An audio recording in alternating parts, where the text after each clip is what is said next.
Hello दोस्तों, welcome to exam Vista. इस video में हम एक ऐसे टॉपिक के बारे में बात करेंगे। इसमें मैंने की पॉइंट्स लिखे हैं। अगर आपने इस टॉपिक पे अपने नोट्स बना रखे हैं तो बहुत अच्छी बात है।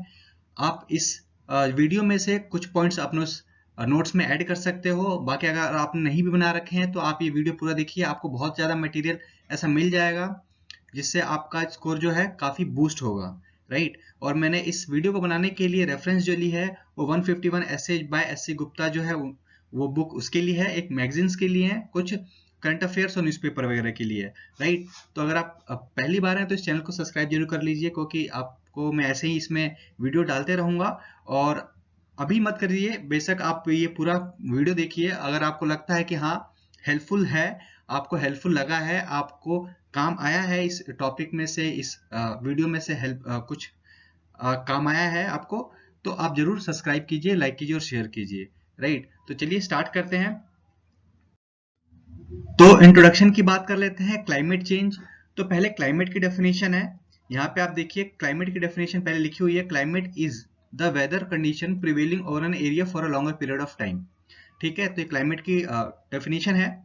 और क्लाइमेट, ग्लोबल क्लाइमेट चेंज की आप दो डेफिनेशन यहाँ पे लिख सकते हो, यहाँ पे मैंने लिखी हुई है कि there climate change is the long term shift in regions overall weather pattern including precipitation, temperature, cloud cover and other such conditions।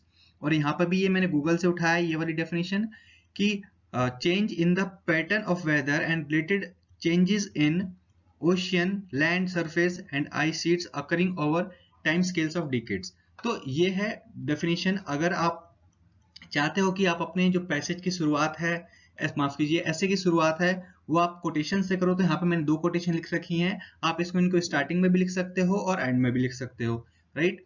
तो ये पहली कोटेशन है जो चीफ शीटल द्वारा दी गई है। तो ये दोनों ही सेम है, दोनों का मतलब सेम है। एक महात्मा गांधी जी द्वारा दी गई है और एक चीफ शीटल द्वारा दी गई है। तो आप पढ़ सकते हो यहाँ पे, we did not inherit the earth from our ancestors, we borrow it from our children. ये है चीफ शीटल द्वारा। और महात्मा गांधी जी की बात करें तो उनके द्वारा ये स्टेटमेंट है, the earth, the air, the land and the water are not an inheritance from our forefathers but on loan from our children, so to uh, we to hand over to them at least as it was handed over to us। यहाँ पे शायद थोड़ा कुछ miss हो गया है, तो यहाँ पे ये है, ठीक है। तो आप इस तरीके से इसका इंट्रोडक्शन दे सकते हो। आई होप आपको ये स्लाइड बहुत यूजफुल लगी होगी। इस तरीके से आप इंट्रोडक्शन और स्टार्ट कर सकते हो अपने पैराग्राफ की, राइट। अब बॉडी की बात करते हैं, चलते हैं बॉडी की स्लाइड पे। तो ये बॉडी की स्लाइड है। आप देखो जो बॉडी है वो 150-60 वर्ड्स में होनी चाहिए आपकी, ठीक है। और जो वो इंट्रोडक्शन है वो 50-60 वर्ड्स का होना चाहिए, वो कि हमारा जो एसएससी है या बाकी सारे एग्जाम्स हैं उसमें जो होता है 250 वर्ड्स लिमिट होती है, प्लस माइनस 10% होता है। तो अगर ये जो पॉइंट्स लिखे हुए हैं मैंने, अगर आप इन्हें सेंटेंसेस में भी लिखो तो भी आपके जो 250 वर्ड्स का जो टारगेट है वो कंप्लीट हो जाएगा, राइट। तो यहाँ से स्टार्ट करते हैं। तो पहले बात करते हैं इन्वायरमेंटल क्राइम्स। तो यहाँ पे आप अगर बॉडी पे ये इसे ऐसे स्टार्ट कर सकते हो कि environmental crimes undermine sustainable development and contribute to to accelerate the climate change. ठीक है, तो अगर इसको इस तरीके से लिख सकते हो। उसके बाद आप चाहो तो इस इन्वायरमेंटल क्राइम्स की डेफिनेशन जो है, ये टर्म जो है, इसको एक्सप्लेन कर सकते हो कि ये क्या चीज होती है। तो इसके अंदर होता है illegal action involving environment, biodiversity, natural resources like illegal poaching, deforestation, illegal mining. तो इस तरीके की आप चीजें लिख सकते हो इन्वायरमेंटल क्राइम्स में। और अगर आपको और भी एक्सप्लेन करना है तो आप डिफोरेस्टेशन को एक्सप्लेन कर सकते हो। यहाँ पे देखो कि क्या होता है फिर। Deforestation, emission from vehicles and industrial effluents, ये राइज कर give rise of green house effects and CFC. और इन सब चीजों से, डिफोरेस्टेशन और एमिशन फ्रॉम व्हीकल्स और इंडस्ट्रियल एफ्लुएंट से जो ग्रीन हाउस इफेक्ट है और क्लोरोफ्लोरोकार्बन है, इनमें इंक्रीमेंट होता है। और ये इंक्रीमेंट जो होता है वो बाद में फिर vector borne disease like hurricanes, tornadoes, heavy rainfall and heavy waves वगैरह, ये जो चीजें हैं ये उत्पन्न करता है। ठीक है, तो इस तरीके से आप लिख सकते हो।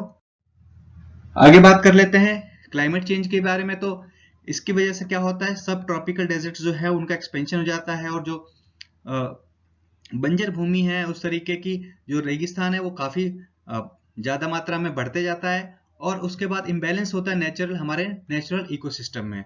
ठीक है, एसिडिफिकेशन होता है, ओशियन का इनंडेशन होता है, सम इनवर्स इफेक्ट होते हैं, ये होते हैं क्लाइमेट चेंज के।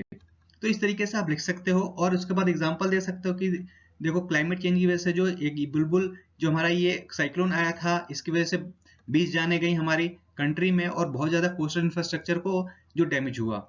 और कुछ और डाटा और देना है तो आप ये लिख सकते हो यहाँ पे कि 1976 से जो 1976 से जो टेम्परेचर है पैसिफिक ओशियन का वो इंक्रीज हुआ है और फ्लक्चुएट हुआ है काफी, जिसकी वजह से ये एल नीनो जो ये इनको एल नीनो कहते हैं, जो टेम्परेचर में स्पेसिफिक ओशियन में जो फ्लक्चुएशंस आती हैं उनका उसका नाम है ये एल नीनो। तो और आगे बात करते हैं तो एज पर गवर्नमेंट, ठीक है, as per government data sea level has risen 1.33 millimetre per year along the coastal Indian coastal in last 40-50 years. ठीक है, तो ये एक पॉइंट है। ये WHO का आप रेफरेंस यहाँ पर दे सकते हो कि उनकी स्टेटमेंट क्या कहती है क्लाइमेट चेंज के बारे में। तो क्लाइमेट चेंज की वजह से 2,50,000 और जाने जाएंगी बिटवीन 2030 और 2050। ये है WHO की स्टेटमेंट, राइट। और बात कर लेते हैं और क्या क्या डाटा आप इसमें लिख सकते हो। तो ये है एक कि 2020 ईयर जो था हमारा अभी पिछला गया है, ये one of the 8th warmest year in India recorded in last 21 years. ठीक है, ये स्टेटमेंट दी है, ये रिपोर्ट है इंडिया मेट्रोलॉजिकल डिपार्टमेंट की, जिसकी आप रेफरेंस यहाँ पे दे सकते हो।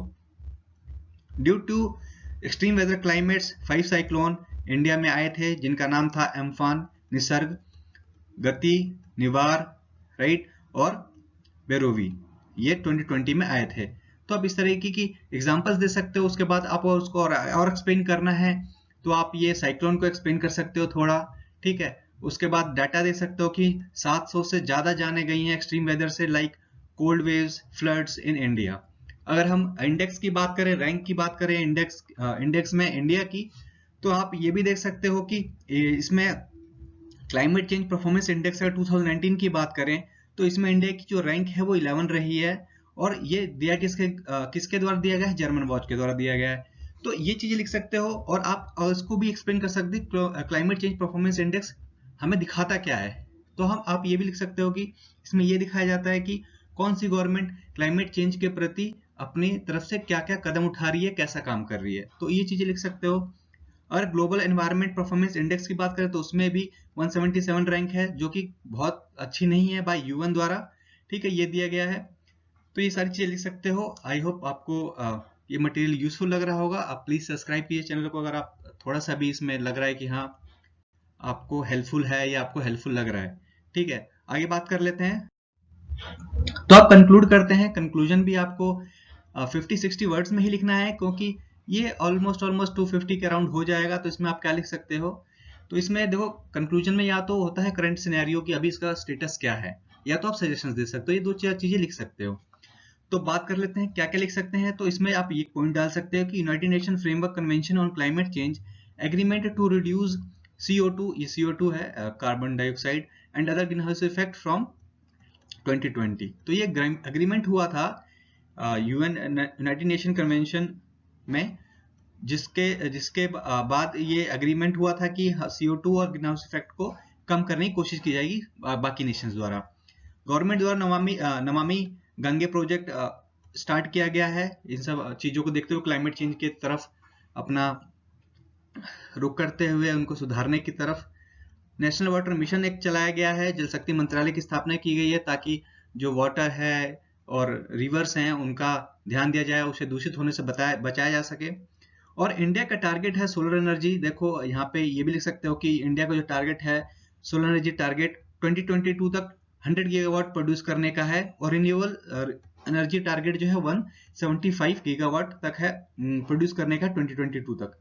तो ये चीजें भी लिख सकते हो आप कि हम क्लाइमेट की तरफ ऐसा सोच रहे हैं जिससे हम ज्यादा एनर्जी जो है वो नॉन कन्वेंशनल तरीके से हम प्रोड्यूस करने की कोशिश कर रहे हैं, like solar energy, renewable energy target जो है ये हमने सेट किया हुआ है। और कमेटी जो है वो बनाई गई है, ये लिख सकते हो कि कमेटी अभी भी बनाई गई है पेरिस एग्रीमेंट को इम्प्लीमेंट करने के लिए, जिसको हेड करेंगे ministry of environment, forest and climate change secretary, ठीक है, तो ये इनको हेड करेंगे, ये चीजें भी हैं। और आप ये भी लिख सकते हो कि अवेयरनेस फैलाने के लिए पीपल में जो डिफरेंट डिफरेंट रीजन्स हैं उनको वर्ल्ड एनवायरनमेंट डे सेलिब्रेट किया जाता है, जिसमें इनवर्स इफेक्ट बताए जाते हैं, थीम रखी जाती है। जैसे आप देख सकते हो ये 5 जून को सेलिब्रेट किया जाता है और थीम जो है रखी गई थी टाइम फॉर नेचर। ठीक है, तो ये चीज लिख सकते हो आप। और यहाँ पे आप अपनी तरफ से लिख सकते हो कि हमारे जो एक्ट्स हैं, जो हमारे लॉ हैं, उनको स्ट्रिक्टली इंप्लीमेंट किया जा सके, किया जाए। जैसे कि इन्वायरमेंट प्रोटेक्शन एक्ट 1986 है, इंडियन फॉरेस्ट एक्ट 1927 है और वाइल्ड लाइफ प्रोटेक्शन एक्ट 1972 है। तो इस तरीके से आप लिख सकते हो। बाकी आप एंड में एक पॉजिटिव नोट पे खत्म कर सकते हो, जैसे कि हम ये कलेक्टिव एफर्ट है पूरे दुनिया का, ताकि हम इसको क्लाइमेट चेंज को के इनवर्स इफेक्ट को कम कर सके, राइट। तो इस तरीके से लिख सकते हो। तो ये थी सारी चीजें, आई होप आपको अच्छी लगी होगी। प्लीज आप चैनल को सब्सक्राइब कीजिए।